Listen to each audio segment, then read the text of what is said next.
Hello friends, आप सब कैसे हैं। आई होप आप सब बहुत ही अच्छे होंगे और स्वस्थ भी होंगे। लगातार हम लोग CUET PG 2024 में जो एमएड का पेपर हुआ था, एमएड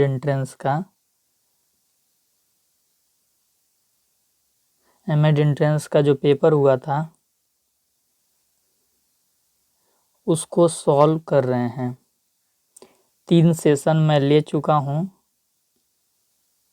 और 3 सेशन के अंदर मैं 50 क्वेश्चन को सॉल्व करा चुका हूं। अगर हम लोग दूसरे शब्दों में कहें तो हम लोग CUET PG एमएड का PYQ previous year question paper क्या कर रहे हैं, सॉल्व कर रहे हैं। 2024 का previous year question paper CUET PG 2024 M Ed का ऑफिशियल पेपर हम लोग सॉल्व कर रहे हैं और आज उसका चौथा सेशन है, चौथी क्लास है उसकी आज है। मेरा नाम है ब्रिजेश कुमार।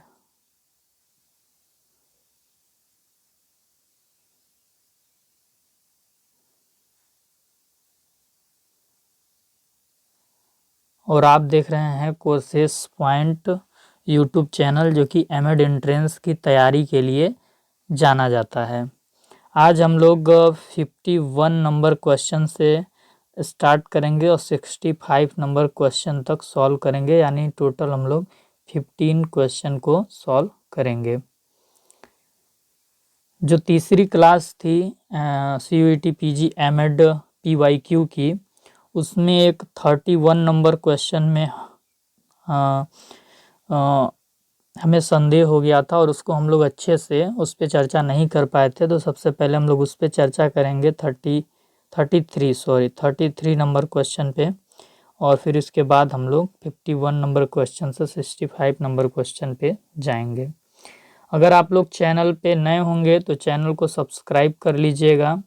इस चैनल पर CUET PG एमएड 2025 से रिलेटेड हर एक ऑथेंटिक अपडेट सबसे पहले आपको देखने के लिए मिलेगी।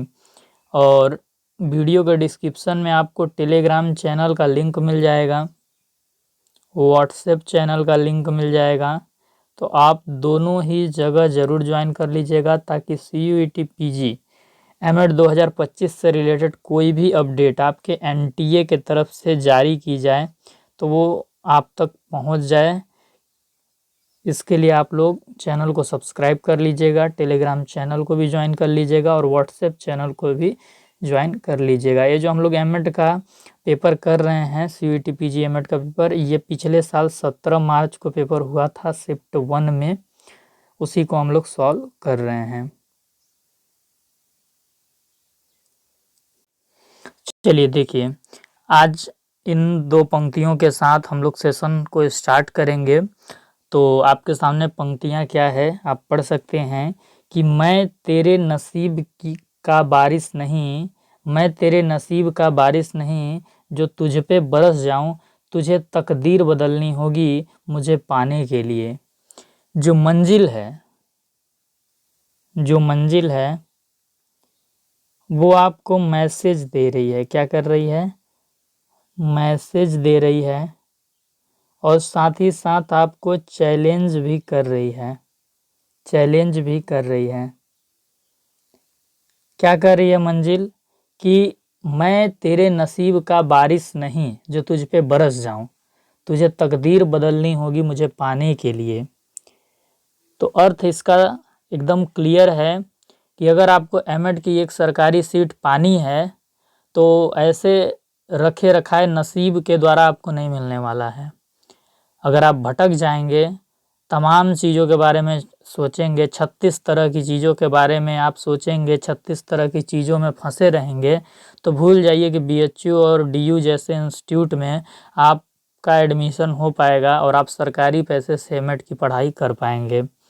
आपको मंजिल के लिए सीरियस होना पड़ेगा और मंजिल के लिए आपको ईमानदारी से मेहनत भी करनी पड़ेगी, क्योंकि ये कह रही है कि मैं तेरे नसीब का बारिश नहीं जो तुझ पे बरस जाऊं, तुझे तकदीर बदलनी होगी, यानी मेहनत करनी होगी मुझे पाने के लिए, यानी एमएड की एक सरकारी सीट पाने के लिए। चलिए सबसे पहले आज हम इस क्वेश्चन को देखेंगे, क्योंकि इस क्वेश्चन में हम लोगों को डाउट रह गया था पिछले सेशन में। तो क्वेश्चन क्या है, देखिए, व्यक्तित्व के निम्नलिखित सिद्धांतों को कालानुक्रमिक क्रम में व्यवस्थित कीजिए। जब आपसे कालानुक्रम की बात करे एग्जाम में कभी भी क्वेश्चन, तो कालानुक्रम का मतलब होता है कि आप क्रम के अनुसार बताएंगे, क्रम के अनुसार, कालक्रम के अनुसार बताएंगे कि कौन सी थ्योरी पहले आई है, सबसे पहले कौन सी थ्योरी आई है और उसके बाद कौन कौन सी थ्योरी आई हैं, ये चीज़ बताना है। तो यहाँ पे बात हो रही है व्यक्तित्व के सिद्धांत की, तो आपको बताना है कि व्यक्तित्व के संदर्भ में, कि व्यक्तित्व के संदर्भ में सबसे पहला सिद्धांत कौन सा आया है। तो आपको जानकारी के लिए मैं यहाँ पे बता दूं कि व्यक्तित्व का सबसे पहला सिद्धांत सिगमंड फ्रायड के द्वारा आया था, और फ्रायड ने जो सिद्धांत दिया था वो मनोविश्लेषणात्मक सिद्धांत दिया था, और ये सिद्धांत उन्होंने दिया था 1890 की दशक के शुरुआत में, 1890 की दशक के शुरुआत में। इनका जो मनोविश्लेषणात्मक सिद्धांत था, इसमें इन्होंने बोला था कि जो मानव व्यक्ति का व्यवहार है वो चेतन, अर्धचेतन और अचेतन मन के द्वारा कंट्रोल होता है, मन के द्वारा नियंत्रण होता है।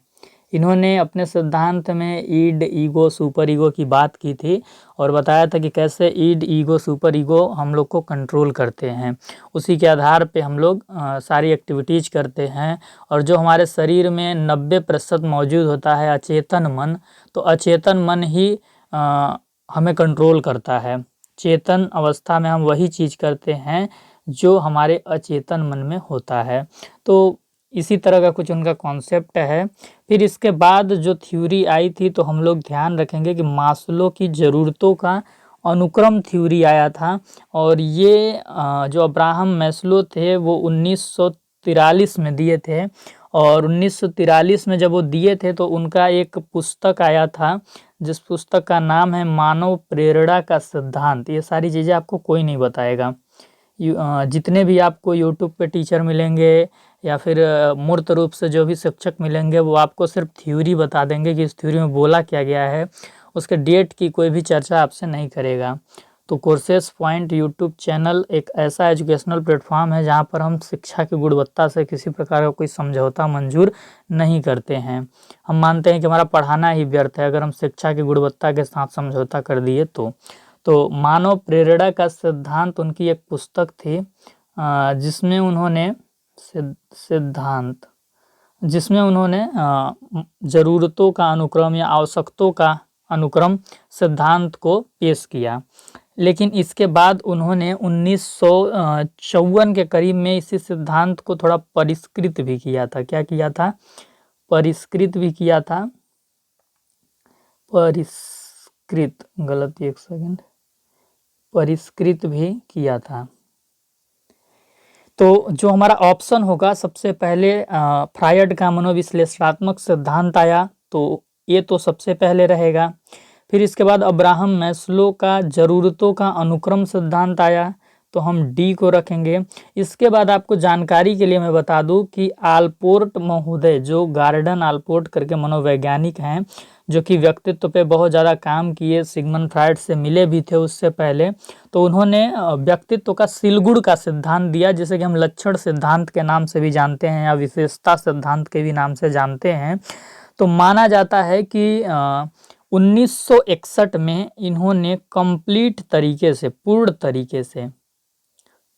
तरीके से व्यक्तित्व संबंधित सिद्धांत की व्याख्या की, पूर्ण तरीके से व्यक्तित्व संबंधित सिद्धांत की व्याख्या की। और किस पेपर में की, तो किस पुस्तक में की, तो पुस्तक का नाम है pattern and growth in personality. Pattern and growth in personality, प से पर्सनालिटी है। 1961 में उन्होंने कंप्लीटली तरीके से व्यक्तित्व का परिभाषा भी सामने रखा और इनके व्यक्तित्व के परिभाषाओं को सभी मनोवैज्ञानिकों ने माना भी, बहुत प्रसिद्धि भी इनको मिली और व्यक्तित्व के सिद्धांत के संस्थापकों के रूप में इनको मुख्य रूप से देखा जाता है, गॉर्डन आलपोर्ट महोदय को।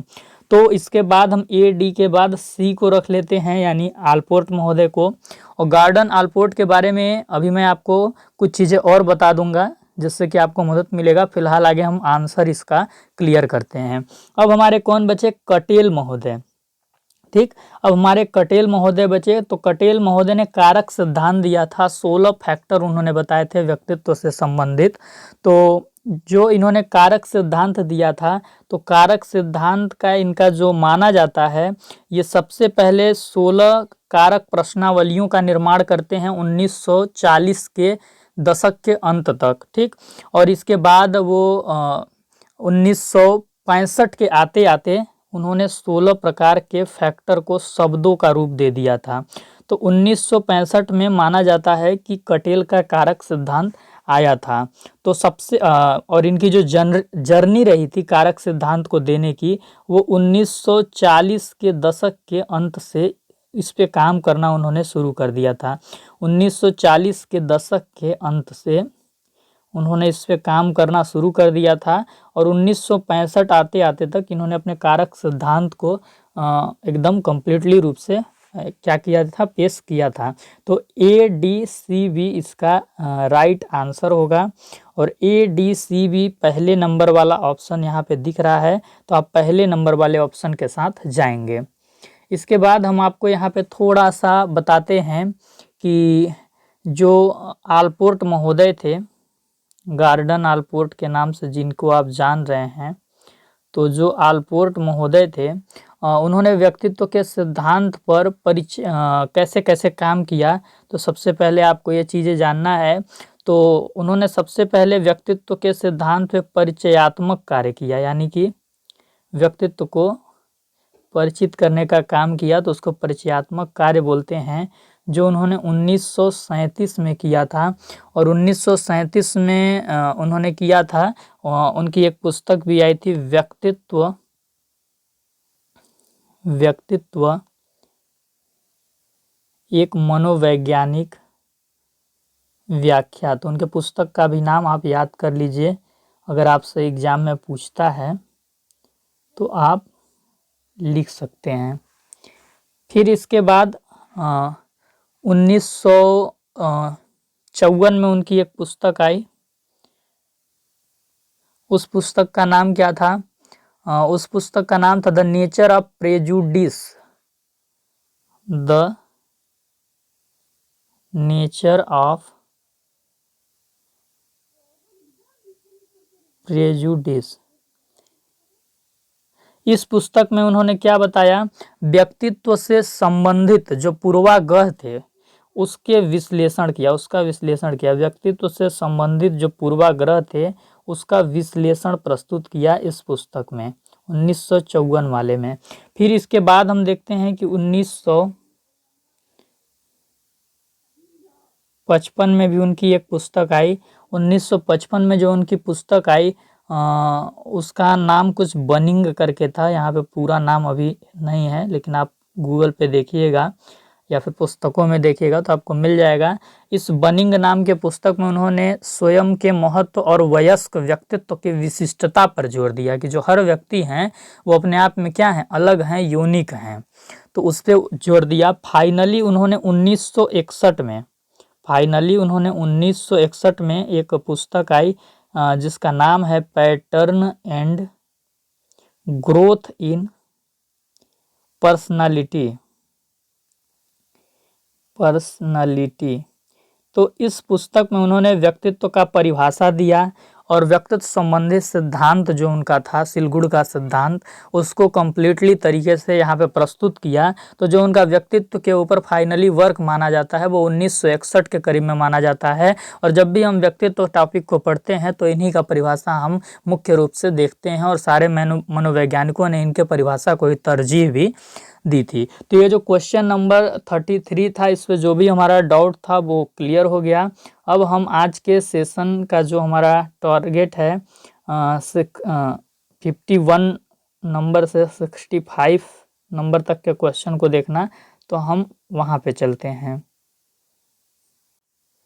चलिए 51 नंबर क्वेश्चन। विश्व शिक्षा रिपोर्ट 1995 के अनुसार तृतीयक स्तर के विज्ञान और प्रौद्योगिकी में महिला नामांकन पुरुषों से अधिक है या पुरुषों से बराबर है या पुरुषों से कम है या नगण्य है? तो इसका ऑप्शन आपका सही होगा, पुरुषों से कम नामांकन हमें देखने को मिलता है। जब हम विश्व शिक्षा रिपोर्ट 1995 के अनुसार तृतीयक स्तर के विज्ञान और प्रौद्योगिकी में महिला नामांकन देखते हैं तो पुरुषों से कम देखने को मिलता है। तो इसका तीसरा नंबर ऑप्शन सही होगा। यही क्वेश्चन आपका ऊपर इंग्लिश में है, मैं एक बार पढ़ देता हूँ। Female enrollment in tertiary level science and technology is, बीच में जो आपका ब्लैंक है वहाँ पे हो जाएगा less than male enrollment world education report 1995। तो जो तीसरा नंबर ऑप्शन है आपका वो सही हो जाएगा। क्वेश्चन नंबर 52 पे हम चलेंगे। जो क्वेश्चन नंबर 52 है हमारा वो है micro planning is defined as planning of education at. तो जो माइक्रो प्लानिंग यानी यहाँ पे चर्चा हो रही है माइक्रो टीचिंग की, क्योंकि जब आप हिंदी में इसी क्वेश्चन को पढ़ेंगे तो वहाँ सूक्ष्म शिक्षण की बात की गई है।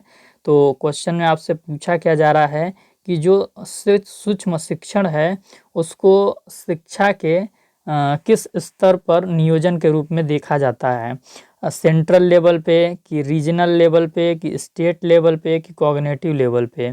तो जो सूक्ष्म शिक्षण होता है, जब आप सूक्ष्म शिक्षण करते हैं तो स्थानीय क्षेत्र जहाँ पे आप रहते हैं वहीं के लिए करते हैं। तो जो सूक्ष्म शिक्षण है वो रीजनल लेवल के तौर पे शिक्षा के नियोजन के रूप में देखा जाता है। तो आपका दूसरा नंबर ऑप्शन जो होगा वो सही हो जाएगा। यही क्वेश्चन देखिए यहाँ पे हिंदी में है कि माइक्रो टीचिंग को केंद्रीय स्तर पर या क्षेत्रीय स्तर पर या राज्य स्तर पर या संज्ञानात्मक स्तर पर शिक्षा के नियोजन के रूप में परिभाषित किया गया है। तो माइक्रो टीचिंग जब ऑर्गेनाइज किया जाता है तो आप क्षेत्रीय स्तर पर ही पढ़ाते हैं, जहाँ पे आपका कॉलेज होता है वहीं पे आप पढ़ाते हैं। तो माइक्रो टीचिंग को क्षेत्रीय स्तर पर शिक्षा के नियोजन के रूप में परिभाषित किया गया है। दूसरा नंबर ऑप्शन क्या होगा आपका सही हो जाएगा। 53 नंबर जो क्वेश्चन है आपका, 53 नंबर क्वेश्चन है the principle of diversity provides a foundation. यहाँ पे बात हो रहा है डाइवर्सिटी के प्रिंसिपल की, कि जो डाइवर्सिटी का प्रिंसिपल है, डाइवर्सिटी मतलब विविधता, जो हमें विविधता देखने को मिलती है कि हमारे देश में अनेक प्रकार की भाषाएं हैं, अनेक प्रकार के धर्म हैं, अनेक प्रकार की बोलियां हैं, संस्कृति है। एक क्लास में जब हम बच्चे देखते हैं तो अनेक योग्यता के बच्चे होते हैं, अनेक रुचि वाले बच्चे होते हैं। तो ये जो विविधता है, तो विविधता के ऊपर आपका क्वेश्चन है कि विविधता का जो सिद्धांत होता है वो क्या आधार प्रदान करता है। तो विविधता का जो सिद्धांत है वो क्या आधार प्रदान करता है कि किसी भी तरह का कोई भेदभाव से अलग होता है। विविधता भेदभाव से क्या होता है, अलग होता है। विविधता क्या होता है कि हमारे पास कई प्रकार की संपत्ति है। संपत्ति के रूप में हम विविधता को देखते हैं कि कई प्रकार की हमारे पास संपत्ति है, असेट है, धरोहर है, अलग अलग हमारे पास संस्कृतियां हैं। तो हमारी एक पूंजी के रूप में हम विविधता को देखते हैं। किसके रूप में? पूंजी के रूप में, एक नया रचना के रूप में, एक अलग रचना के रूप में हम विविधता को देखते हैं। तो विविधता को हम पॉजिटिव वे में लेते हैं। तो यहाँ पे जो क्वेश्चन है वो पूछ रहा है कि विविधता का सिद्धांत हमें क्या आधार प्रदान करता है। जो पहला ऑप्शन है आपका वो है to accept disability as part of political variation, कि ये एक्सेप्ट करता है कि राजनीतिक वेरिएशन का पार्ट है विकलांगता। दूसरा है to accept disability as part of cultural variation, कि सांस्कृतिक विभिन्नता का हिस्सा है विकलांगता। तीसरा है to accept disability as part of economic variation, कि आर्थिक भिन्नता का हिस्सा है विकलांगता। और चौथा है to accept disability as part of human variation, कि जो मानव भिन्नता का हिस्सा है विकलांगता। तो यहाँ पे विविधता से जुड़ा जो सवाल है वो विकलांगता टर्म पे है। ठीक, विकलांगता को विविधता का सिद्धांत किस रूप में देखता है? क्या विकलांगता राजनीतिक भिन्नता का हिस्सा है, सांस्कृतिक भिन्नता का हिस्सा है, क्या आर्थिक भिन्नता का हिस्सा है? तो नहीं, मानव भिन्नता का हिस्सा है आपका विकलांगता, कि जो मानव की अलग अलग योग्यता वाले हमारे पास मानव हैं, अलग अलग संरचना वाले हमारे पास मानव हैं, तो उसके रूप में हम विकलांगता को देखते हैं। हम मानते हैं कि जो विकलांग हैं उनको ईश्वर ने एक अलग रूप में बनाया है, तो वो भी हमारे बीच में क्या कर रहे हैं, एक नई पूंजी हैं, एक नई रचना है, तो उस रूप में हम विकलांगता को देखते हैं। तो जो चौथा वाला ऑप्शन है वो आपका सही हो जाएगा। चौथा वाला ऑप्शन आपको सही हो जाएगा। देखिए वेरिएशन का परिवर्तन अर्थ होगा, ठीक, भिन्नता नहीं, परिवर्तन हम यहाँ पे अर्थ लेंगे। जो वेरिएशन ऊपर था तो उसे परिवर्तन के रूप में हम समझेंगे। चलिए, विविधता का सिद्धांत किसके लिए आधार प्रदान करता है? राजनीतिक भिन्नता के लिए आधार प्रदान करता है, कि सांस्कृतिक विविधता के लिए, कि आर्थिक भिन्नता के हिस्से के रूप में, कि मानव परिवर्तन के हिस्से के रूप में? चूंकि विविधता का सिद्धांत हमें विकलांगता के ऊपर अप्लाई करना है, तो जो विकलांगता है इसको हम मानव परिवर्तन के हिस्से के रूप में क्या करते हैं, स्वीकार करते हैं, कि मानव जो हैं हमारे पास अलग अलग संरचना के मानव हैं, ईश्वर ने अलग अलग कृतियां बनाई हैं, तो उसके रूप में हम विविधता को देखते हैं। हम ऐसा नहीं मानते कि जो विकलांग हैं वो कमज़ोर हैं, उनको किसी प्रकार के अधिकार से वंचित रखा जाना चाहिए। इस प्रकार की मानसिकता को हम बढ़ावा नहीं देते हैं। क्वेश्चन नंबर जो 54 है वो आप देख सकते हैं, आपको अरेंज करना है और हिस्टोरिकल क्रोनोलॉजी के अनुसार आपको अरेंज करना है कि कौन पहले आया इसके आधार पे। तो इसको हम लोग सही करते हैं। आपका ऑप्शन में है Sarva Shiksha Abhiyan, university education commission, Ramamurti committee, Chattopadhyay commission. तो जैसा कि आप सब जानते होंगे, तो सबसे पहले कौन आया था आपका सर्व शिक्षा अभियान 2000 से 2001 के बीच में आपका आया। और इसके आने का जो उद्देश्य क्या था कि प्राथमिक शिक्षा का सार्वभौमिकरण करना, प्राथमिक शिक्षा का सार्वभौमिकरण करना, सार्वभौमिकरण करना, कि भारत में कहीं भी ऐसे बच्चे न मिले जो प्राथमिक शिक्षा से वंचित रहें। इसका उद्देश्य था एनरोलमेंट रेट को 100% पे पहुंचाना। उसके बाद जो आया था, आपको ध्यान रखना है कि उसके बाद आपका आया था यूनिवर्सिटी एजुकेशन कमीशन। ये कब आया था आपका? 1948 में आया था, और 1949 में इसने अपनी रिपोर्ट भी सौंप दी थी। और इसको हम किसके नाम से जानते हैं? तो इसको हम राधा कृष्णन आयोग के नाम से भी जानते हैं, क्योंकि इसके जो अध्यक्ष थे इस कमीशन के, वो डॉक्टर सर्वपल्ली राधाकृष्णन जी थे। उनकी बायोग्राफी मैं एक दिन लेके आऊँगा, और उनका शैक्षिक दर्शन भी आपको बहुत अच्छे तरीके से मैं पढ़ाऊँगा। तो इस आयोग को राधा कृष्णन आयोग के नाम से भी हम जानते हैं। और जो ये आयोग था, ये आयोग आप नोट डाउन कीजिएगा, भारतीय विश्वविद्यालयों की स्थिति पर रिपोर्ट देना इसका काम था, कि भारतीय विश्वविद्यालयों की स्थिति जो है, जो समस्याएं हैं, उस पर सुझाव प्रस्तुत करे, रिकमेंडेशन प्रस्तुत करें। इसके बाद आपका राममूर्ति कमेटी है, और फिर क्या कहते हैं, चट्टोपाध्याय कमीशन है। तो आपका इसके बाद चट्टोपाध्याय कमीशन आया 1983 में। कब आया? 1983 में। आप नोट डाउन करेंगे, 1983 में इसकी स्थापना की गई चट्टोपाध्याय कमीशन की। और इसके बारे में यदि मैं आपको बताऊं तो इसको एक अन्य नाम से भी जाना जाता है, और इसका जो अन्य नाम है वो है राष्ट्रीय नेशनल शिक्षक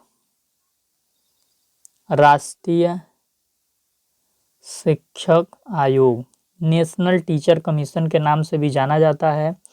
इस आयोग का काम क्या था, मतलब ये आयोग किस मकसद से बनाया गया था?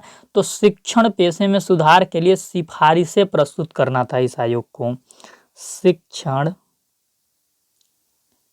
पेशे में क्या चीजें सुधार की जा सकती हैं? शिक्षण पेशे में सुधार के लिए सिफारिश प्रस्तुत करना था, रिकमेंडेशन देना था कि शिक्षण पेशे में हम कैसे सुधार ला सकते हैं। तो शिक्षण पेशे में सुधार के लिए सिफारिशें देना इस आयोग का काम था। और इस आयोग के अध्यक्ष की यदि हम बात करें तो इस आयोग के अध्यक्ष थे आपके डीपी चट्टोपाध्याय। डीपी चट्टोपाध्याय, अगर इनके बारे में आप जानना चाहते हैं डीपी चट्टोपाध्याय के बारे में, तो आप ये जान सकते हैं कि ये एक प्रसिद्ध गांधीवादी थे। एक सेकेंड, नहीं, ये गांधीवादी नहीं थे। आप बस इतना ही इनके बारे में जानकारी रखिए। इसके बाद हम बात करते हैं राम मूर्ति कमेटी की। तो राम मूर्ति कमेटी आपका 1990 में आया, 1990 में, 1990 में आया। और उस समय पीएम कौन थे हमारे देश के? तो विश्वनाथ प्रताप सिंह क्या थे? पीएम थे, बीपी सिंह, विश्वनाथ प्रताप सिंह पीएम थे, और उन्हीं के नेतृत्व में ये कमेटी आया था। और इस कमेटी का उद्देश्य क्या था कि जो नेशनल एजुकेशन पॉलिसी आई थी 1986, नेशनल एजुकेशन पॉलिसी आई थी, ये देखना था कि वो कितने अच्छे से वर्क कर रही है, इसमें क्या कुछ परिवर्तन किया जा सकता है, तो उससे संबंधित रिपोर्ट प्रस्तुत करना था। इसके अध्यक्ष की हम बात करें तो आचार्य राममूर्ति इसके अध्यक्ष थे। इसके अध्यक्ष कौन थे? आचार्य राममूर्ति। आप यहाँ पे लिख लीजिएगा, राममूर्ति के आगे आचार्य, और यही थे भैया प्रसिद्ध गांधीवादी। तो प्रसिद्ध गांधीवादी थे, तो इनके ऊपर भी मैं कोशिश करूंगा कि एक लेक्चर लेकर आऊं, और इनका भी क्या इनकी विचारधारा थी, कैसे ये गांधीवादी की ओर प्रभावित हुए, तो उस पर हम कभी बात करेंगे। तो इसका जो सही आंसर हो जाएगा वो आपका हो जाएगा, इसका जो सही आंसर हो जाएगा वो आपका हो जाएगा BDCA, क्योंकि सबसे पहले आपका आया यूनिवर्सिटी एजुकेशन कमीशन, फिर इसके बाद आपका आया चट्टोपाध्याय कमीशन, फिर राममूर्ति कमेटी, और सबसे लास्ट में आपका आया सर्व शिक्षा अभियान 2000 से 2001 में। अटल बिहारी वाजपेयी उस समय प्रधानमंत्री थे। चलिए, तो ये क्वेश्चन हमारा हो गया, BDCA होगा। इसी क्वेश्चन को मैं एक बार हिंदी में पढ़ देता हूँ। निम्नलिखित को ऐतिहासिक कालक्रम में व्यवस्थित करें। सर्व शिक्षा अभियान 2000 से 2001 में आया। विश्वविद्यालय आयोग 1948 में आया, इसने रिपोर्ट प्रस्तुत की 1949 में। राममूर्ति कमेटी 1990 में आया। चट्टोपाध्याय कमीशन 1983 में आया। तो सबसे पहले हमारा बी यानी विश्वविद्यालय शिक्षा आयोग आया, फिर इसके बाद चट्टोपाध्याय कमीशन डी, और फिर इसके बाद आचार्य राममूर्ति समिति आपकी आई सी, और फिर सर्व शिक्षा अभियान। तो BDCA आपका सही हो जाएगा। दूसरे नंबर ऑप्शन में आप देखिए BDCA हमें देखने को मिल रहा है। इसके बाद हम क्वेश्चन नंबर 55 पे चलेंगे। 55 में हमें क्या करना है? मैच कराना है, और मैच कराने में हम यहाँ पे देखेंगे सबसे पहले प्रिंसिपल ऑफ साइकोलॉजी है, यहाँ पे बुक के नाम दिए गए हैं, और फिर इधर ऑथर के नाम भी दिए गए हैं। तो हमको दोनों को क्या करना है? मैच कराना है। तो जो 55 नंबर का होगा, प्रिंसिपल ऑफ साइकोलॉजी आपकी बुक है विलियम जेम्स की। थॉट एंड लैंग्वेज आपकी बुक है LS लेव वाइगोस्की की। The structure of human abilities पुस्तक है PE वर्नन की। और science and human behaviour book है BF स्किनर की। तो देखो कितना बढ़िया मैच है, एकदम सामने सामने है। तो पहला आपका सही हो जाएगा 1 2 3 4। चलिए 55 को ही हम एक बार हिंदी में भी देख लेते हैं। प्रिंसिपल ऑफ साइकोलॉजी पुस्तक है विलियम जेम्स की, thought and language L S. Vygotsky यानी लेव वाइगोस्की की है, the structure of human abilities P E. Vernon की है, science and human behaviour B F. Skinner की है। जो पहला नंबर ऑप्शन है आपका वो सही हो जाएगा। क्वेश्चन नंबर 56 हम देखते हैं कि who among the following is considered as a behavioural psychologist. मैंने आपको साइकोलॉजी की थ्योरी वाले क्लास में पढ़ाया था स्कूल्स ऑफ साइकोलॉजी। तो बिहेवियरल जो स्कूल्स थे उसके जो साइकोलॉजिस्ट थे वो कौन हो सकते हैं आप बताइए। चार ऑप्शन है आपके पास, John Dewey, B F. Skinner, William James, Jean पियाजे। तो जो स्किनर महोदय थे ना ये व्यवहारवाद से जुड़े हुए हैं। ठीक, वाटसन महोदय व्यवहारवाद के जनक बोले जाते हैं, ये चीज भी आप ध्यान में रखेंगे। तो इसका जो सही आंसर हो जाएगा वो दूसरा नंबर सही ऑप्शन आपका 56 का हो जाएगा। चलिए इसी क्वेश्चन को हम एक बार हिंदी में देखते हैं। निम्नलिखित में से किसे व्यवहारवादी मनोवैज्ञानिक माना जाता है।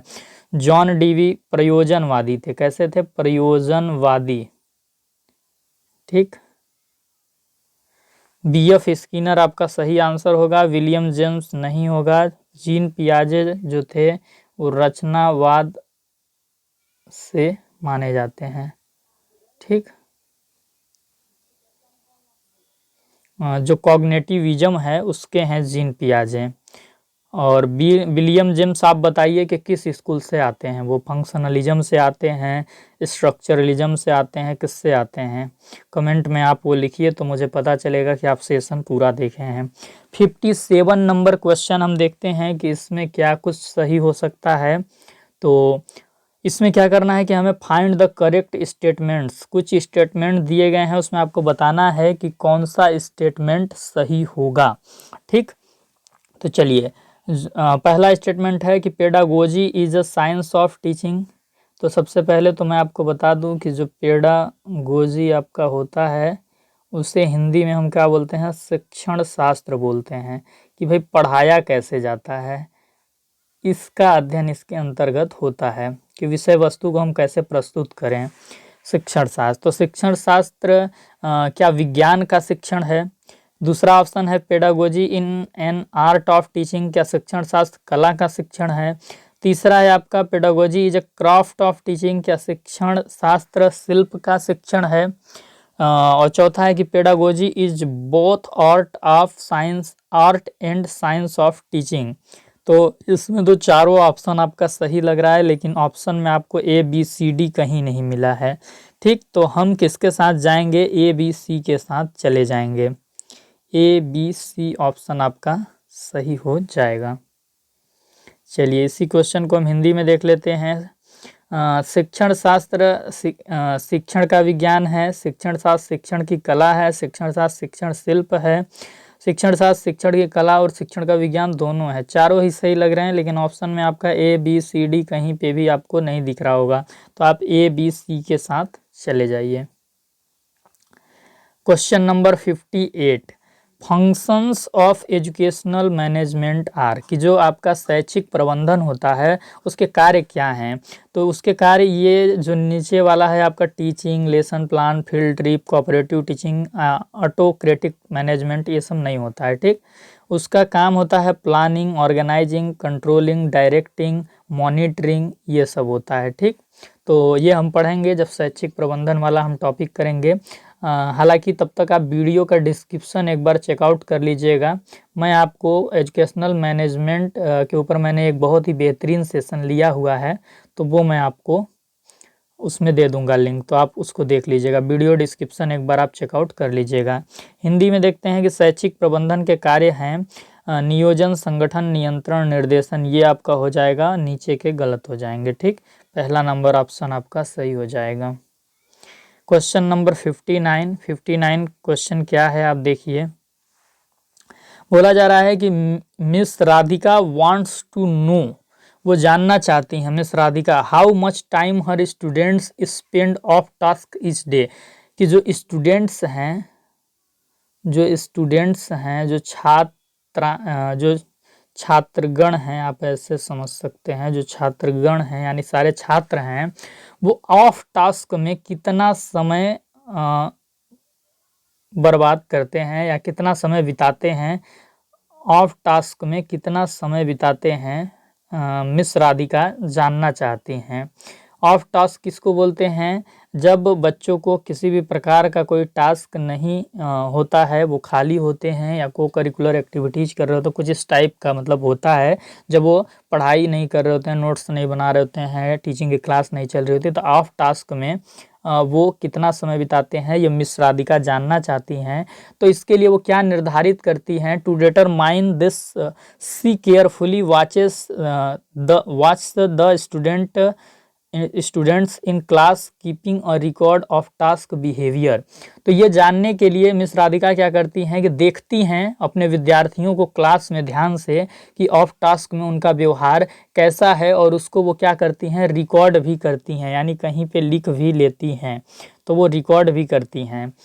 तो by doing so which research approach has she used. तो जो मिस राधिका हैं वो किस रिसर्च अप्रोच को यूज कर रही हैं यहाँ पे ये जानने के लिए कि जो उनके स्टूडेंट्स हैं वो ऑफ टास्क में कितना समय बिताते हैं। उन्होंने क्या किया है ये जानने के लिए कि वो अपनी कक्षा में ध्यान से देखती हैं कि बच्चे जब ऑफ टास्क के दौरान रहते हैं तो उनका व्यवहार कैसा दिखता है। तो वो सिर्फ अवलोकन का यहाँ पे काम कर रही हैं, देखने का काम कर रही हैं। तो केस स्टडी हमारा नहीं होगा। केस स्टडी को हम केस अध्ययन भी बोलते हैं हिंदी में। तो केस स्टडी क्यों नहीं होगा सर? तो केस स्टडी इसलिए नहीं होगा क्योंकि ये बहुत ही ज़्यादा डीप रिसर्च होता है, बहुत ही ज़्यादा डीप रिसर्च होता है और इसमें कई दिन लग जाते हैं। ये किसी विशेष संस्था, विषय या वस्तु के संबंध में किया जाता है। विषय, वस्तु या घटना के संबंध में केस स्टडी किया जाता है। पूरी मतलब कि लंबा प्रोसीजर होता है। तो यहाँ पे केस स्टडी हमें नहीं लगता है कि होगा। सर्वे भी नहीं होगा। सर्वे क्यों नहीं होगा? क्योंकि सर्वे में आप देखें कि आपके पास क्वेश्चन आर होना चाहिए। सर्वे में क्या होता है, हम जनरली पूछते हैं और जो लोग आंसर देते हैं उसी को नोट कर लेते हैं। सर्वे देखेंगे आपके घर पे भी चुनाव उनाव के समय आता होगा, आते होंगे लोग कि इस घर में कितने लोग रहते हैं बताइए, हम सर्वे कर रहे हैं। तो ये सर्वे नहीं। यहाँ पे जो टीचर है, जो मिस राधिका है, वो बच्चों से पूछ ही नहीं रही हैं कि भाई आप ऑफ टास्क में कितना समय बिता रहे हैं। वो बिना बताए देख रही हैं, उनको बता भी नहीं रहे हैं कि हम तुम्हारा ध्यान रख रहे हैं, और उनको ऑब्जर्व भी कर रही हैं। तो सर्वे भी नहीं होगा। लेबोरेटरी एक्सपेरिमेंट तो बिल्कुल नहीं होगा क्योंकि यहाँ पे किसी प्रकार का कोई प्रयोग नहीं किया जा रहा है। नेचुरलिस्टिक ऑब्जर्वेशन होगा कि प्राकृतिक अवलोकन हो रहा है। आप पूछेंगे कि सर प्राकृतिक अवलोकन ही क्यों हो रहा है? तो प्राकृतिक अवलोकन बच्चों इसलिए हो रहा है क्योंकि यहाँ पे जो मिस राधिका है वो बच्चों को बता भी नहीं रही हैं कि हम आपका ऑब्जर्वेशन करने वाले हैं। तो बिना बताए जब हम किसी का अवलोकन करते हैं, किसी को देखते हैं, किसी के बारे में जानते हैं, तो वो स्वाभाविक चीज़ है कि भाई उसको हम हस्तक्षेप नहीं कर रहे हैं। बिना जो हमारा सब्जेक्ट है उसको बिना हस्तक्षेप किए ही हम उसका अवलोकन कर रहे हैं, तो ये प्राकृतिक अवलोकन है। जब हम उसको कंट्रोल्ड सिचुएशन में उसका अवलोकन करते तब वो नेचुरलिस्टिक ऑब्जर्वेशन से हट जाता। तो ये चीज़ था। तो इसका जो सही आंसर होगा वो चौथा होगा। लेकिन इसके बाद भी हम आपको क्या करेंगे, प्राकृतिक अवलोकन की परिभाषा बताएंगे। ठीक, हम आपको ऐसे छोड़ने वाले नहीं हैं। प्राकृतिक अवलोकन आप टॉपिक डालेंगे, इसको हम इंग्लिश में क्या बोलेंगे, नेचुरलिस्टिक ऑब्जर्वेशन।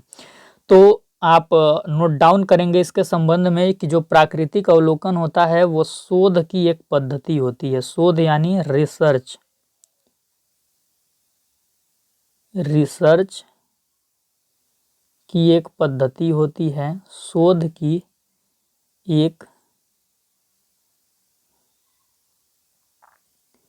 पद्धति है जिसमें क्या होता है, किसी विषय के व्यवहार को, नोट डाउन आप करेंगे, किसी विषय के व्यवहार को, किसी विषय के व्यवहार को उसके वास्तविक परिवेश में, उसके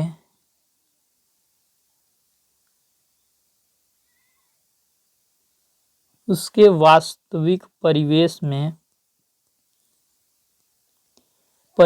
में देखा जाता है। देखा जाता है। इसके बाद आप नोट डाउन करेंगे, इस प्रकार के अवलोकन में जो शोधकर्ता होता है विषय के व्यवहार में हस्तक्षेप नहीं करता है। आप लिखेंगे इस प्रकार के अवलोकन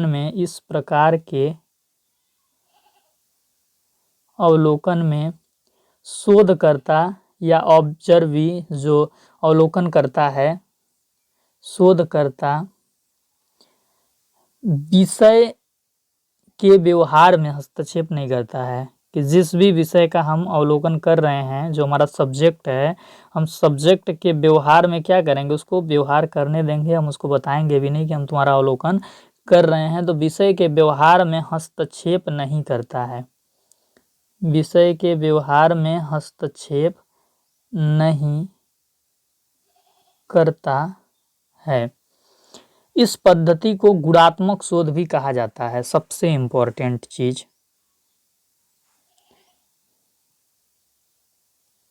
इस पद्धति को गुणात्मक शोध भी कहा जाता है। चलिए देखिए, जो प्राकृतिक अवलोकन होता है ये शोध रिसर्च की एक पद्धति है। किसी विषय के व्यवहार को उसके वास्तविक परिवेश में देखना है। जब हम उसको बता देंगे कि हम तुम्हारा अवलोकन करने वाले हैं, तुमको हम जांचने वाले हैं, परखने वाले हैं, तब तो वो जैसा हम चाहते हैं वैसा ही बिहेव करेगा, तो हम असली चीज़ को जान नहीं पाएंगे। तो हम क्या करते हैं कि उसके वास्तविक परिवेश में देखने के लिए जो विषय है, हमारा जो सब्जेक्ट है, यहाँ पे स्टूडेंट्स क्या थे, मिस राधिका के सब्जेक्ट थे, तो वो अपने स्टूडेंट्स को नहीं बताती हैं कि हम आपका अवलोकन करने वाले हैं। तो यहाँ पे हम विषय के व्यवहार में किसी प्रकार का हस्तक्षेप नहीं करते, उनको बताते नहीं हैं कि हम आपको ऑब्जर्व करने वाले हैं। तो इसमें जो हमें डेटा मिलता है वो क्या होता है, क्वालिटेटिव होता है, बहुत ही विश्वसनीय होता है, रियलाइबल होता है। तो इसलिए इस पद्धति को हम गुणात्मक शोध भी कहते हैं। तो प्राकृतिक अवलोकन से रिलेटेड जो चीज़ें थी हमने आपके सामने रख दी हैं। अब हम इसके बाद चलते हैं नेक्स्ट क्वेश्चन में। यही क्वेश्चन आपका हिंदी में है, मैं एक बार पढ़ देता हूँ कि थोड़ा ऊपर कर लेता हूँ ताकि आपको ऑप्शन अच्छे से दिखे। कि सुश्री राधिका जानना चाहती हैं कि उनके छात्र प्रत्येक के दिन ऑफ टास्क में कितना समय बिताते हैं। जब बच्चों के पास कोई टास्क नहीं होता है तो उस समय में वैसा समय वो कितना बिताते हैं क्लास में। तो इसे जानने के लिए वो कक्षा में छात्रों को ध्यान से देखती हैं, ऑफ टास्क का रिकॉर्ड रखती हैं। उन्होंने किस शोध प्रविधि का प्रयोग किया है, तो केस स्टडी का नहीं किया है क्योंकि ये डीपली होता है। सर्वेक्षण भी नहीं क्योंकि क्वेश्चनर का प्रयोग ही नहीं हुआ है। एक्सपेरिमेंटल प्रयोगशाला में भी किसी प्रकार का प्रयोग नहीं हुआ है। प्राकृतिक अवलोकन हुआ है। तो जो चौथा नंबर ऑप्शन है वो क्या हो जाएगा, सही हो जाएगा। क्वेश्चन नंबर 60, क्वेश्चन नंबर जो 60 है वो मैच कराना है, और जो मैच इसमें कराना है वो आपका क्या हो जाएगा, यहाँ पे हम देखते हैं। क्वेश्चन नंबर 60 जो है वो मैच कराना है आपका। चलिए देखते हैं। सबसे पहले आपका जैविक प्रक्रियाएं, तो जो जैविक प्रक्रियाएं का होगा, बच्चे के शरीर में परिवर्तन और मस्तिष्क विकास। संज्ञानात्मक प्रक्रियाएं, संज्ञानात्मक प्रक्रियाएं आप जानते ही हैं कि आपका हो जाएगा अन्य लोगों के साथ बच्चे के संबंधों में परिवर्तन, अन्य लोगों के साथ बच्चों के संबंधों में परिवर्तन।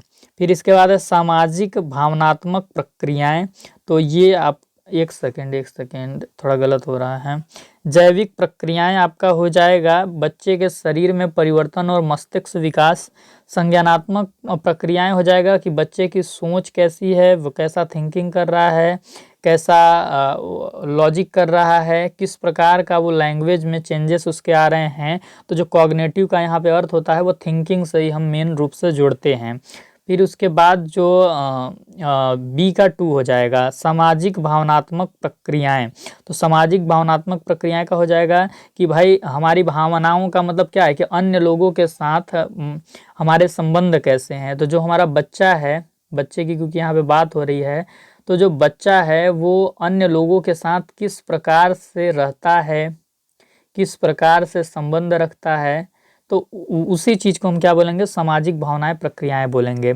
अधिगम प्रक्रियाएं क्या हैं, तो अधिगम प्रक्रियाएं हम उसको बोलेंगे, अधिगम के द्वारा भाई शरीर में परिवर्तन थोड़ी ना होगा, मस्तिष्क का विकास होगा लेकिन शरीर में परिवर्तन नहीं होगा। तो अधिगम प्रक्रियाएं यानी बच्चा कुछ अनुकूल कर रहा है, कुछ एडजस्ट करके चीज़ें सीख रहा है, अपने व्यवहार को परख रहा है और अपने व्यक्तित्व में फाइनली वो क्या कर रहा है, परिवर्तन कर रहा है। तो ए का 1 हो जाएगा, बी का 2 हो जाएगा, सी का 3 हो जाएगा, डी का 4 हो जाएगा। ऐसा ऑप्शन हमें किस में मिल रहा है, तो ऐसा ऑप्शन हमें तीसरे नंबर पे यहाँ पे देखिए आपका मिल रहा है। ठीक, तो तीसरा नंबर ऑप्शन आपका सही हो जाएगा। इसी क्वेश्चन को हम एक बार थोड़ा इंग्लिश में भी देख लेते हैं। सबसे पहले बात हो रही है बायोलॉजिकल प्रोसेस की। तो जो बायोलॉजिकल प्रोसेस होता है उसके द्वारा चेंजेस आते हैं बच्चे के बॉडी में, उसका ब्रेन डेवलपमेंट होता है। जो कॉग्निटिव प्रोसेस होता है, तो कॉग्निटिव प्रोसेसेस में हम चाइल्ड के थिंकिंग में परिवर्तन देखते हैं, उसके इंटेलिजेंस में और उसके लैंग्वेज में। सोशियो इमोशनल प्रोसेसेस यही है कि जो बच्चा है वो कैसा रिलेशनशिप बिल्ड कर पा रहा है अपने आसपास के लोगों से, जो उसके पास में लोग रहते हैं उससे। लर्निंग प्रोसेसेस में क्या है कि उसके द्वारा बच्चा एडप्टेशन करता है, व्यवहार में उसके परिवर्तन मिलता है और फाइनली उसके पर्सनालिटी में भी चेंजेस हमें देखने को मिलता है। तो बिल्कुल सीधा सीधा आपको मिलाना है, ए का 1, बी का 2। देखिए किस प्रकार के क्वेश्चन आते हैं, आपको लगेगा कि ऐसा सीधा सीधा थोड़ी मिलाना होगा, और अगर आपको नॉलेज नहीं होगा तो आपका इसका आंसर गलत हो जाता है। तो इस प्रकार के क्वेश्चन तो आपको देखने को मिलते हैं CUET PG एमएड में। क्वेश्चन नंबर 61, क्वेश्चन नंबर 61 हम देखते हैं क्या चीज़ पूछा जा रहा है कि पियाजे आर्गू करते हैं कि जो चिल्ड्रन होता है, children process through a series of cognitive development stages in contrast Skinner stressed that individuals simply learn more as time goes on, which developmental issue is highlighted in their disagreement। तो दो प्रकार के argument दिखाए गए हैं, एक argument तो पियाजे का है और एक स्किनर का है, और दोनों आर्गूमेंट को हमें पढ़ने के बाद ये बताना है कि किस प्रकार का डिसएग्रीमेंट यहाँ पे दिख रहा है, विकास के मुद्दे को लेकर किस प्रकार का डिसएग्रीमेंट दिख रहा है। तो इस क्वेश्चन को हम यहाँ पे ऑप्शन आपको दिया गया है, continuity and discontinuity, early and later experience, nature and nurture, biological and socio emotional development. तो इस क्वेश्चन को एक बार हम हिंदी में भी पढ़ते हैं और फिर इसका आंसर आपको हम बताते हैं, तो ज़्यादा बेहतर हम आपको समझा पाएंगे। चलिए यहाँ पे देखिए पियाजे तर्क देते हैं, पियाजे महोदय एक तर्क देते हैं कि बच्चे जो हैं संज्ञानात्मक विकास चरणों की एक श्रृंखला के माध्यम से प्रगति करते हैं। तो यानी कि यहाँ पे सबसे पहले आपको क्या दिमाग में रखना है कि जो स्टेटमेंट है वो किससे संबंधित है, बच्चों के विकास से संबंधित स्टेटमेंट की यहाँ पे बात हो रही है, बच्चों के विकास से संबंधित कि वो बच्चे विकास कैसे करते हैं जी। ठीक, अब इसमें जो पहले नंबर पे हैं वो पियाजे हैं, मतलब पियाजे का स्टेटमेंट भाई पहले दिखाया गया है। ये क्या बोल रहे हैं कि सेट ऑफ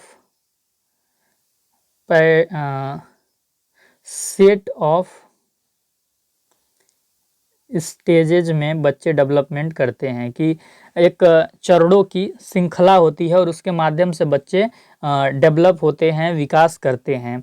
फिर क्या है इसी के विपरीत, ठीक स्किनर महोदय बच्चों के विकास को लेकर बयान देते हैं कि भैया सेट ऑफ स्टेजेस के थ्रू मतलब बच्चे डेवलप नहीं होते हैं। बच्चे जो होते हैं जैसे जैसे टाइम बीतता जाता है, जैसे जैसे टाइम बीतता जाता है वैसे वैसे बच्चे क्या होते हैं, अनुभव प्राप्त करते जाते हैं और कुछ ना कुछ वो अधिक सीखते रहते हैं। तो भाई समय बीतने के साथ हम जो चीज़ें सीखते हैं तो ये एक स्वाभाविक प्रक्रिया हो गई। ठीक, ये चीज़ हो गई स्वाभाविक प्रक्रिया, यानी कि हम निरंतर सीखेंगे। और जो पियाजे बोल रहे हैं सेट ऑफ स्टेजेज में हम सीखेंगे, तो यानी कि अनिरंतर, ये निरंतर सीखने की बात नहीं कर रहे हैं, ये बोल रहे हैं कि कुछ स्टेजेज होंगे 4 प्रकार के स्टेजेज पियाजे ने बताया था, सेंसरी मोटर स्टेज और pre operational stage, concrete operational stage, formal operational stage. तो इनका कहना क्या है कि एक सर्टेन टाइम पीरियड में बच्चा विकसित होता है, सर्टेन डेवलपमेंट उसका होता है, एक सर्टेन टाइम पीरियड में बच्चे का सर्टेन डेवलपमेंट हमें देखने को मिलता है। तो ये क्या होता है, अनिरंतरता के सिद्धांत की बात कर रहे हैं कि जो विकास है पूरा निरंतर नहीं, एक सर्टेन टाइम पीरियड में ही सर्टेन डेवलपमेंट हमें देखने को मिलेगा। लेकिन जो स्किनर हैं वो क्या बोल रहे हैं कि जैसे जैसे समय बीतता जाएगा वैसे वैसे बच्चे अधिक सीखते जाते हैं, तो निरंतर सीखने की बात कर रहे हैं। तो यहाँ पे जो हमें डिफरेंस दिख रहा है कि उनकी असहमति विकास के किस मुद्दे को उजागर करती है, तो जो दोनों की असहमति है वो निरंतरता और अनिरंतरता की है। जो पियाजे हैं वो बोल रहे हैं कि बच्चों का विकास अनिरंतरता के माध्यम से होता है, भाई एक सर्टेन स्टेज के दौरान ही हो पाता है, जो 4 स्टेज उन्होंने बताए हैं। लेकिन जो स्किनर हैं वो बोल रहे हैं कि समय बीतता जाता है और उसी तरीके से सीखते जाते हैं, तो ये निरंतरता की बात कर रहे हैं। तो जो दोनों के स्टेटमेंट के द्वारा विकास के मुद्दे पे असहमति दिख रही है, तो वो निरंतरता और अनिरंतरता में दिख रही है।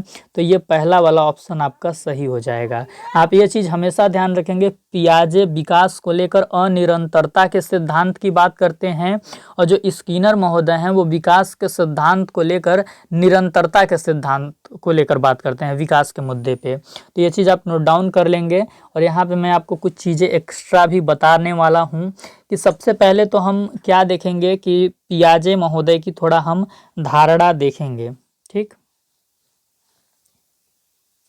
जीन पियाजे महोदय की, जीन पियाजे महोदय ने 4 प्रकार के स्टेजेस दिए हैं, ये तो आपको पता ही होगा। चलिए मैं एक बार आपको बता भी देता हूँ। सेंसरी मोटर स्टेज, ये स्टेज आपका 0 से 2 साल के लिए माना जाता है, हिंदी में इसे गत्यात्मक अवस्था बोला जाता है, ठीक। फिर इसके बाद वो प्री ऑपरेशनल स्टेज की बात करते हैं, प्री ऑपरेशनल स्टेज की बात करते हैं जिसमें वे 2 से 6 साल के बच्चों को शामिल करते हैं, पूर्व संक्रियात्मक हिंदी में। फिर इसके बाद वो कॉन्क्रीट ऑपरेशनल स्टेज की बात करते हैं, कॉन्क्रीट ऑपरेशनल, जिसमें वो 7 से 11 साल के बच्चों को शामिल करते हैं। फिर इसके बाद वो फॉर्मल ऑपरेशनल स्टेज की बात करते हैं जिसमें वो 11 से 15 या 16 साल, आपको अलग अलग बुक में देखने को मिलता है, उसकी बात करते हैं। तो उनका ये स्टेजेस के माध्यम से वो बताना क्या चाहते हैं, वो बताना ये चाहते हैं, आप नोट डाउन करेंगे, वो ये बताना चाहते हैं कि सर्टेन टाइम पीरियड में, सर्टेन टाइम पीरियड में सर्टेन डेवलपमेंट होता है, सर्टेन डेवलपमेंट होता है। भाई बच्चा पहले क्या करता है, उसके जो मुखावस्था है वो सक्रिय होता है, भाई मुख से वो दूध पीता है, रोता है, उंगली चूसता है। फिर उसके बाद वो पलटना सीखता है, यानी कि आपका बोले तो फ्लिप करना सीखता है। फिर वो रेंगना सीखता है हाथों के बल पे। फिर इसके बाद वो स्टैंड करना सीखता है, खड़ा होना, फिर वो चलना। तो ये एकाएक वो नहीं सीखता, एक सर्टेन टाइम पीरियड में सर्टेन डेवलपमेंट हमको देखने को मिलता है कि 6 महीने के बाद बच्चा पलटना शुरू कर देता है। फिर इसके बाद 1 साल होते होते वो थोड़ा बहुत पंजों के बल पे चलने लगता है, गुड़रने लगता है जिसको बोलें। फिर इसके बाद वो खड़ा भी होने लगता है 1.5-2 साल के अवस्था में, और फिर वो फाइनली चलने भी लगता है। फिर इसके बाद वो मूर्त चिंतन करने लगता है, फिर अमूर्त चिंतन। तो ये सर्टेन टाइम पीरियड में सर्टेन डेवलपमेंट हमें देखने को मिलता है। और वो बोलते हैं कि अनिरंतरता तरीके से विकास चलता है, मतलब हमेशा नहीं चलेगा, एक निश्चित समय होगा जिसके दौरान बच्चा मैच्योर हो जाता है और उसके बाद ज़्यादा डेवलपमेंट हमें देखने को नहीं मिलता है। और वो एज उन्होंने 2 से 16 साल तक का ये 4 स्टेज बताए हैं। इसके बाद वो क्या बोलते हैं कि विकास को विभिन्न स्तरों में प्राप्त एक सेट के रूप में मानते हैं। चलिए इतना आप नोट डाउन कर लीजिएगा। इसके आगे आप लिखिएगा, पियाजे महोदय का मानना कि पियाजे महोदय जो हैं वो डेवलपमेंट को, विकास को विभिन्न स्तरों विकास को विभिन्न स्तरों में प्राप्त की, जो विकास है वो विभिन्न स्तरों में प्राप्त होती है। भाई 4 स्टेजेज के द्वारा प्राप्त होती है, विभिन्न स्तरों में प्राप्त एक सेट के रूप में मानते हैं। सेट यानी श्रृंखला, एक सेट के रूप में मानते हैं, एक सेट के रूप में मानते हैं।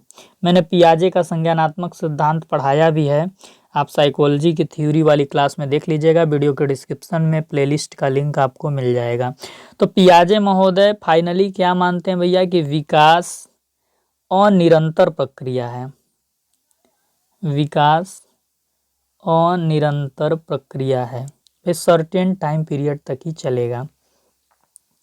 और जो पियाजे हैं वो एज को महत्व देते हैं, एज यानी उम्र को महत्व देते हैं। ये आप कैसे कहेंगे कि एज को महत्व देते हैं? तो इसलिए एज को महत्व देते हैं क्योंकि वो जब वो सेंसरी मोटर से फॉर्मल ऑपरेशनल स्टेज की बात करते हैं तो हम 0 से जन्म से लेकर बच्चे को बताते हैं कि वो 16 साल तक जाते जाते तक परिपक्व होने लगता है और जितना विकास होना था वो मैक्सिमम उसका डेवलपमेंट हो जाता है।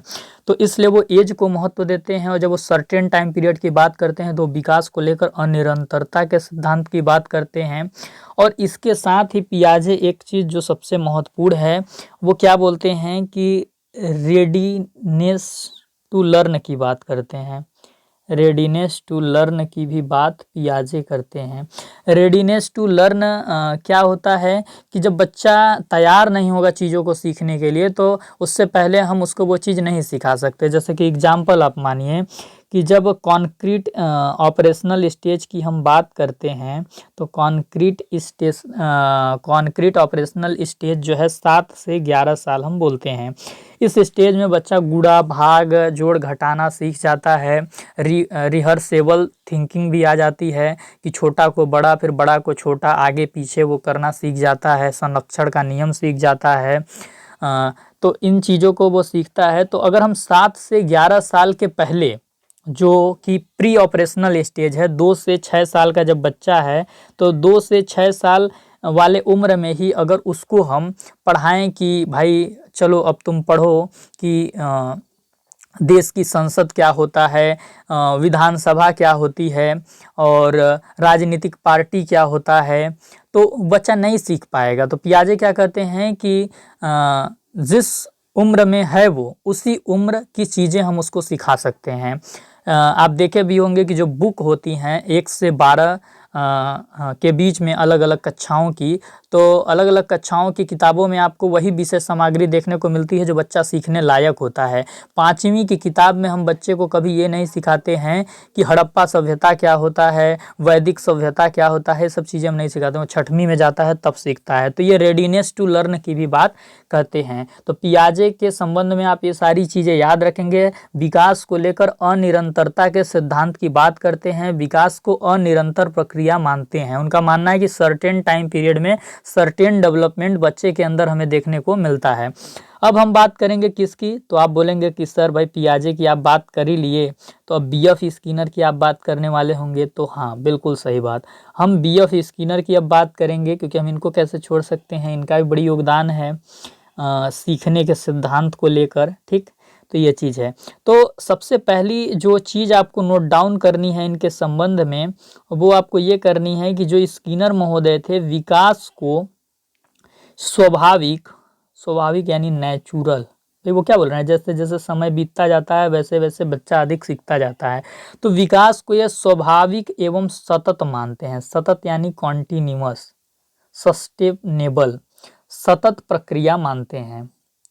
ये चीज़ आप नोट डाउन कर लेंगे पहली लाइन।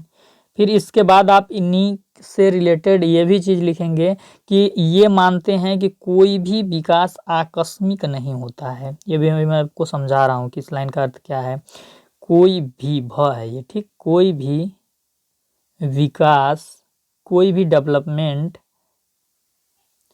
आकस्मिक नहीं होता है, आकस्मिक नहीं होता है।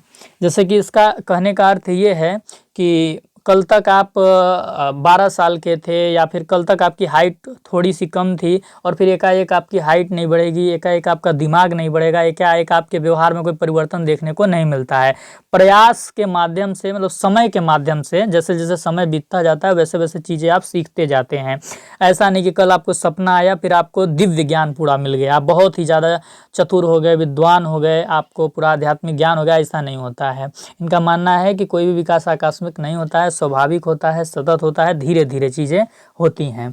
और फिर जब अगर ये ऐसा बोलते हैं तो फिर ये आगे क्या बोलेंगे कि विकास क्रमिक एवं निरंतर प्रक्रिया है, कि विकास का एक क्रम चलता है, तो इसलिए बोलते हैं कि विकास क्रमिक एवं निरंतर प्रक्रिया है। तो ये विकास को निरंतर प्रक्रिया मानते हैं, जबकि पियाजे विकास को कैसा मानते थे? अनिरंतर। उनका मानना था सर्टेन टाइम पीरियड में सर्टेन डेवलपमेंट बच्चे के अंदर देखने को मिलता है। लेकिन ये भाई स्वाभाविक और सतत जब विकास को मानते हैं तो विकास को क्रमिक और निरंतर प्रक्रिया बताते हैं।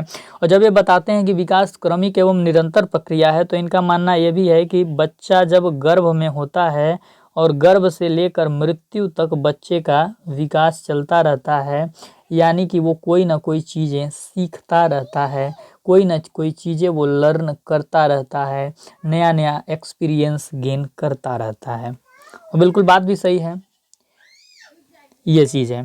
फिर इसके बाद वो क्या बोलते हैं कि विकास की दर असमान होती है। विकास की दर असमान होती है।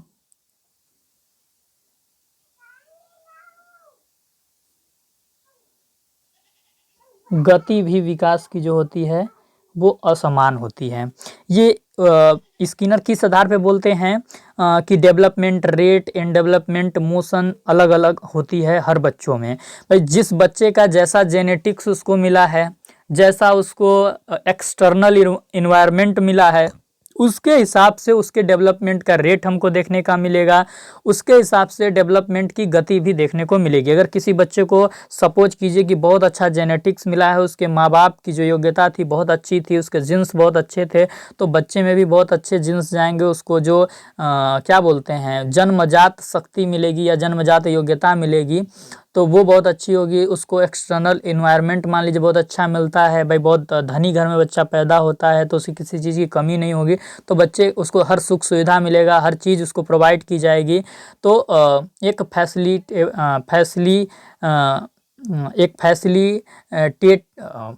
फैसिलिटी वाला, फुल फैसिलिटी वाला उसको इन्वायरमेंट मिलेगा, तो हम कह सकते हैं कि उस बच्चे की विकास जल्दी होगी। और जिस बच्चे को कोई सुविधा नहीं मिलेगा, खुला वातावरण नहीं मिलेगा, तो बच्चे का विकास भी थोड़ा मंद गति से होगा।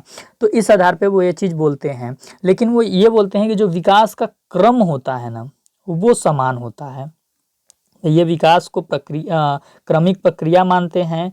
और उसके बाद ये बोलते हैं कि विकास का जो क्रम होता है वो समान होता है।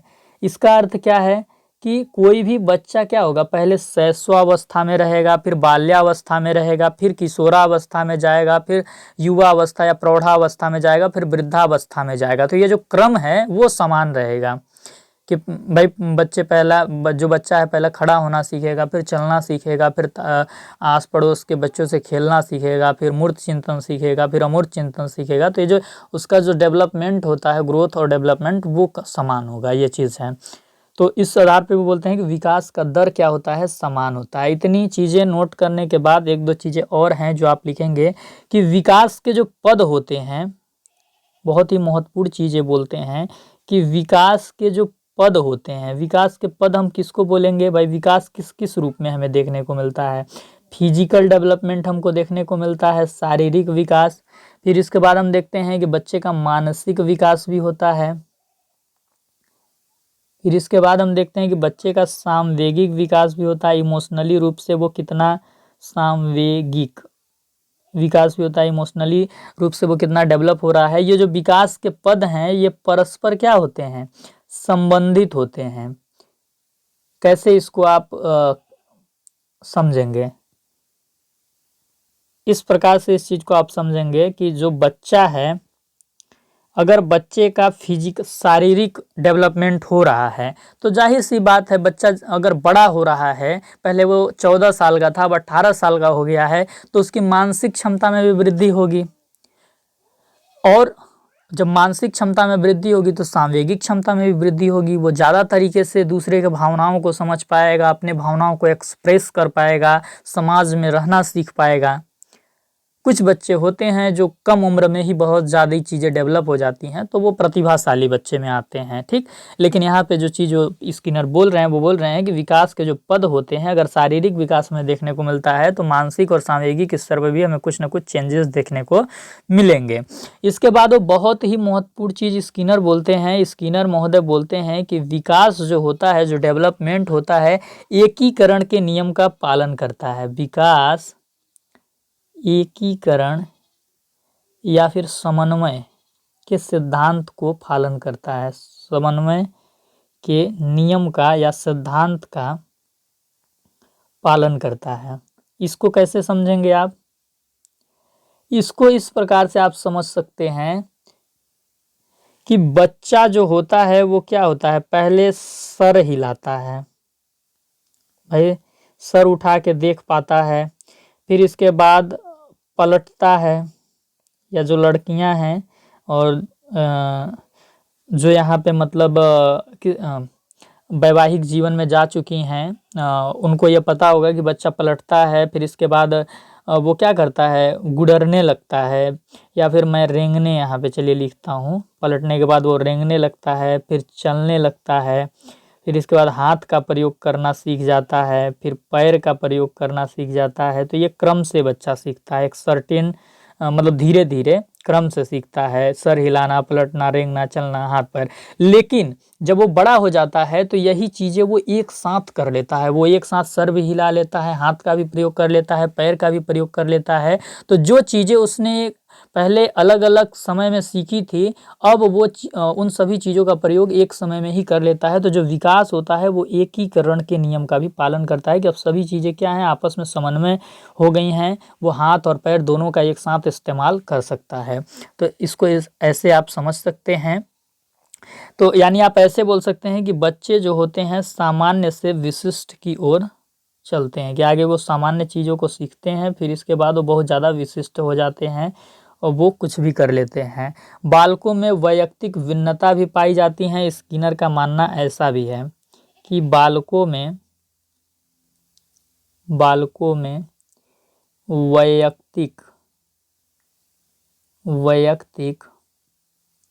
भिन्नता यानी इंडिविजुअल डिफरेंस,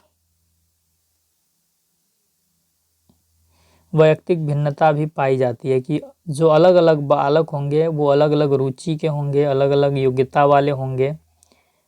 इस प्रकार का मानना भी स्किनर का है। चलिए, तो ये क्वेश्चन हमारा पूरे तरीके से कंप्लीट हो गया, इसमें हमने काफ़ी डिटेल में इसको देखा। अब जो हमारा क्वेश्चन नंबर 62 है, 62 जो क्वेश्चन नंबर हमारा है, इसमें हमें क्या करना है, अरेंज करना है पियाजेटियन स्टेजेज इन ऑर्डर, कि जो उन्होंने कॉग्निटिव डेवलपमेंट में 4 स्टेज बताए थे उसको हमें अरेंज करना है।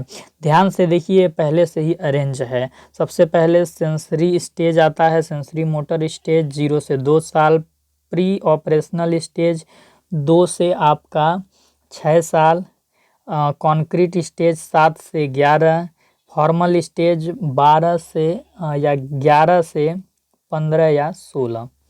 तो ये पहले से आपका अरेंज है, तो जो इसका ABCD सही आंसर हो जाएगा, दूसरा नंबर ऑप्शन इसका सही हो जाएगा।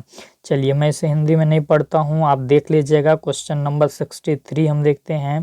क्वेश्चन नंबर 63 में क्या करना है कि हमें मैच कराना है स्टेजेज ऑफ डेवलपमेंट। आपके जीन पियाजे दिए थे, ए का 2, बी प्रोग्राम्ड लर्निंग आपका BF स्किनर दिए थे, बी का 3, क्लासिकल कंडीशनिंग शास्त्रीय अनुबंधन का सिद्धांत इवान पी पावलोव कुत्ते वाला सिद्धांत दिए थे, सी का 4, zone of proximal development ZPD की बात विकास का सामाजिक एवं सांस्कृतिक सिद्धांत लियो वाइगोस्की महोदय जब दिए थे तो उसमें बात किए थे, डी का 1, 2, 3, 4, 1 आपका होगा।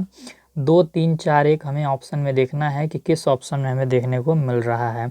2 3 4 1 देखिए, हम इतना जल्दी ऑप्शन इसलिए पहचान लेते हैं क्योंकि हम लोग ढेर सारा प्रैक्टिस कर चुके होते हैं। तो आप लोग भी मोर प्रैक्टिस कीजिए, वही आपको काम देगा, क्योंकि जो पेपर है वो आपका ऑनलाइन होगा और ऑनलाइन पेपर में आप जितना ज़्यादा प्रैक्टिस किए होंगे उतना ज़्यादा ही आपको बेनिफिट होगा। लेकिन हाँ, प्रैक्टिस आप थ्योरी पढ़ने के साथ साथ कीजिए, ऐसा नहीं कि थ्योरी पढ़िए ही नहीं और बस प्रैक्टिस करते रहिए तो कोई फ़ायदा नहीं होगा।